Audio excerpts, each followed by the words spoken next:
Hey everybody, I just thought since I just got back from tanning and I have kind of the night to myself, I would make a vlog on the surrogacy just to update you guys and fill y'all in on everything.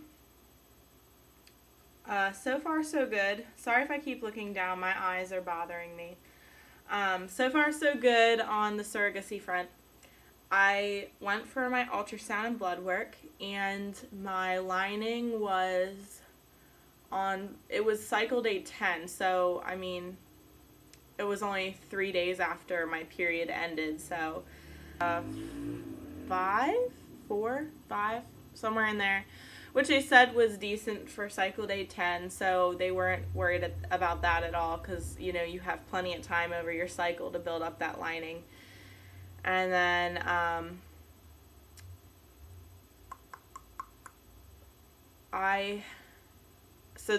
she did the ultrasound and she made the comment. She's like,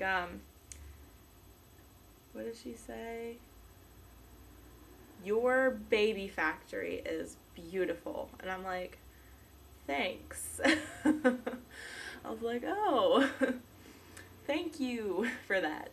That was awkward, but especially since it's like a vaginal ultrasound, she's just sitting there with that thing up there, and I'm like, oh, okay, let's get on with the process here.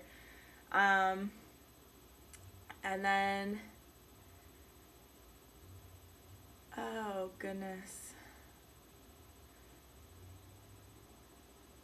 sorry.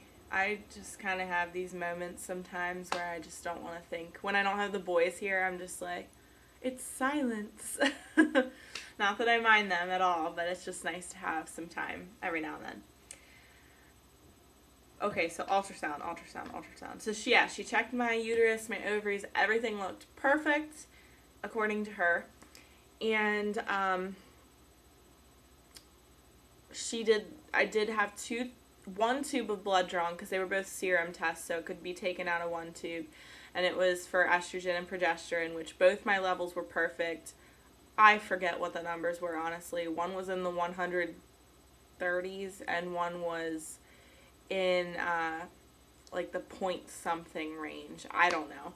So I don't know what that means, so I'm not even going to go there. And then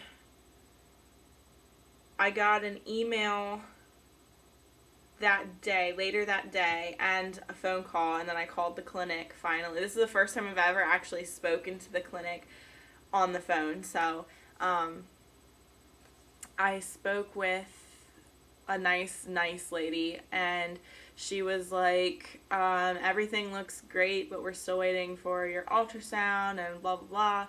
So they got that because the tests were stats, so they were supposed to get everything like all at once. And my hospital kind of failed in that department because they had to wait till Monday to see the ultrasound results when it was supposed to be stat and it was supposed to be right away. So yeah.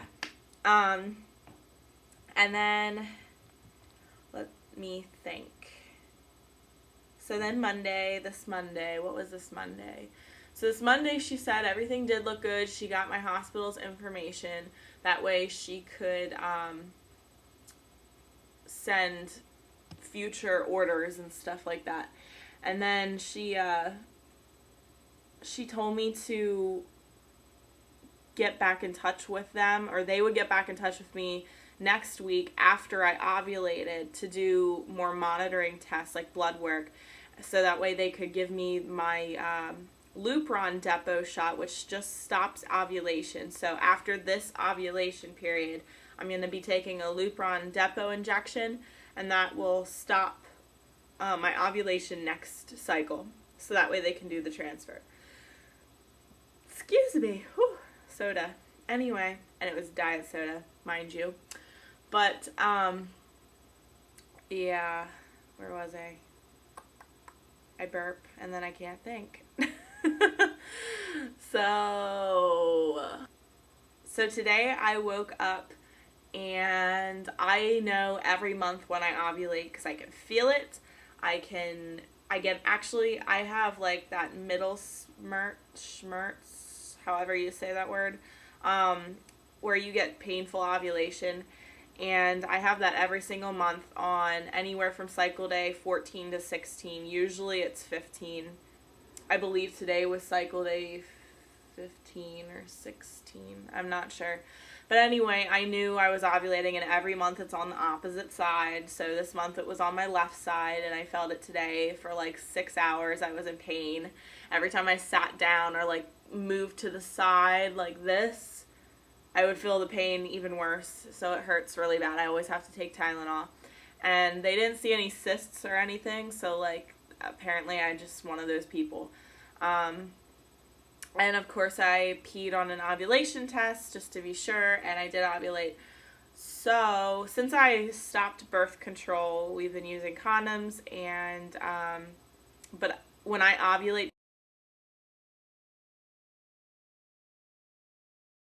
so I knew to just not do anything right now. I'm not even gonna risk it because this is too important to me. So yeah, which is hard. So we taking it easy, and that was awkward. So I emailed her and I said, I ovulated.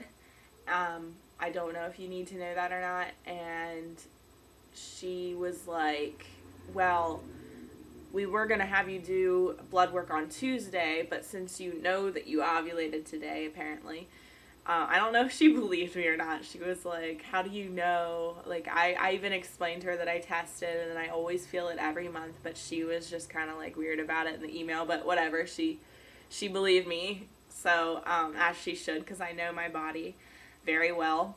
So she said that I would have monitoring on Monday, which is just 2 tubes of blood, measuring my estrogen, progesterone, and actually, yeah, my LH, luteinizing hormone or whatever. Make sure that I already ovulated and that they can give me the injection for the next cycle. A lot of people apparently get multiple Lupron shots. I'm just getting one. And after this blood work comes back to the clinic and everything's hopefully normal, I'm really keeping my fingers crossed that this keeps going smoothly. My body keeps cooperating. I really hope it does, but it doesn't always. So, you know, I can't get too disappointed if things don't work out the first time. I'm going to be okay because I know a lot of IVFs definitely don't work the first time. So it's like, you know, how many times it takes. The contract's going to have 3 times. So beyond that would be up to the intended parents. Hopefully the first time works, but you never know. And so my clinic is going to send me the Lupron Depot shot, which is just a one-time shot as opposed to a couple daily ones or something.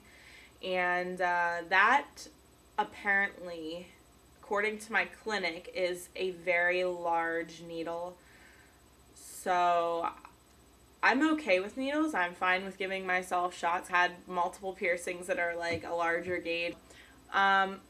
I think I'd be okay doing it myself, but it is an intramuscular injection, and because it's just one time, I want to make sure it's done right. So I'm just going to take it to my doctor's office and ask if a nurse can give it to me, which I'm hoping, I don't know how I'm going to do that, like if that's going to seem kind of suspicious or something, like I'm asking a nurse to give me an injection in my ass.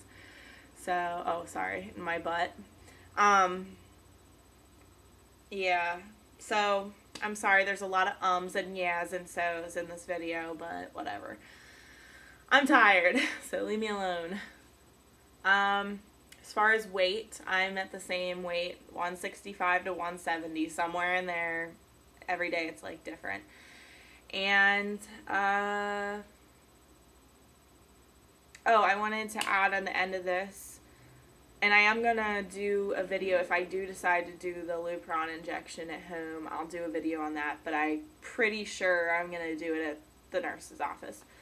But I wanted to just say at the end of this video, I'm sorry it's so long, but I just wanted to see if you guys had any questions about surrogacy in general or any questions pertaining to me. I know some people were interested in hearing what Tyler had to say. So, Tyler said he's willing to do a video if he gets enough questions directed at him. And he's really excited for everything. I mean, he brings it up more than I do. So, yeah. Yeah, if you have any questions, leave them below. I'm sorry for saying yeah, and so much. I'm going to try and work on that, but it's really hard for me because after 3 years of vlogging, you think I'd be okay with talking to a camera, and I'm still not okay with talking to a camera. I try for you guys, so I hope it's not too horrible. I know my quality of my videos isn't good, but no one will explain to me how to fix this.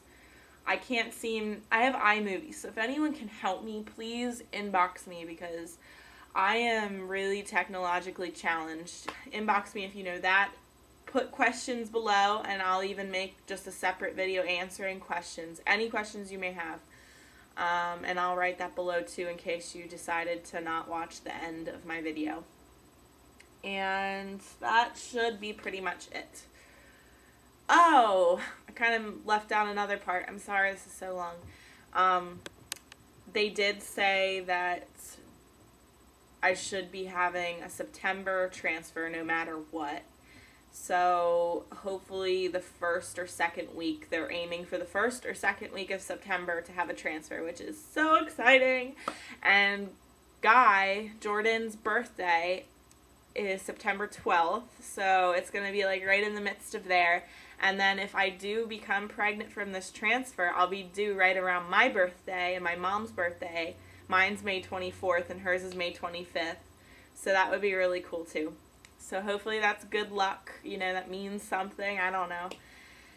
And I'll talk to you guys next time I have something to update on. And if I have answers to all your questions. And if I can't find an answer, like I said, I'll make sure I find one from someone who's more knowledgeable and has been through it more than once or something like that. And I'm going to try and do a Blake update hopefully tomorrow. I want to do one basically for like a 2.5-year-old update, since once they get a little bigger, it's kind of like not a whole lot changes month to month. It's more noticeable in a 6-month period. It's like, wow, he's talking in sentences, full sentences now. So I'm going to do that. Wow, I talked for a very long time. I haven't had one of these length videos in a while, so I'm going to go.